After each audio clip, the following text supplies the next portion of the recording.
Welcome to another C++ video here in UG Academy. Today, we are going to talk about for loop.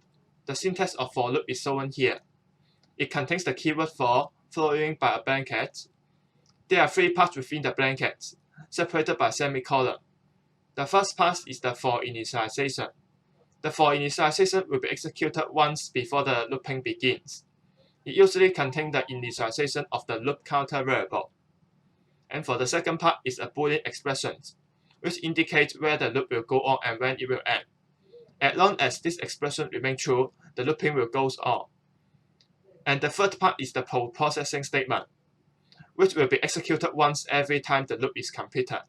So if the loop is looped for 10 times, the post-processing statement will be executed for 10 times. Let's have a look at an example.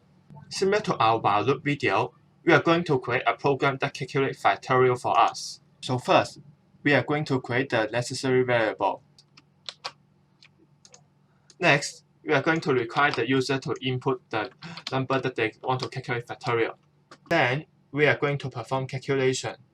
But instead of using while loop, we are going to use for loop this time. Here is our for loop. So here is the loop initialization, which we initialize the integer variable I here as our loop counter. Then here is our Boolean condition. And then this plus I is the post-processing statement. The statement plus I simply means we increment the value of I by 1. Okay? Then it follows by the loop body. In this case, it's very simple. We simply multiply I to our factorial variable.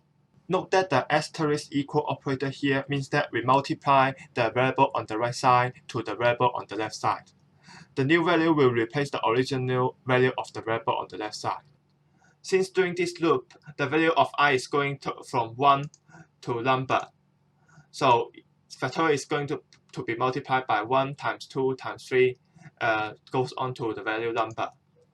At last, we are going to output our result to the user. We can compile this program. For the sake of time, I've already pre-compiled it.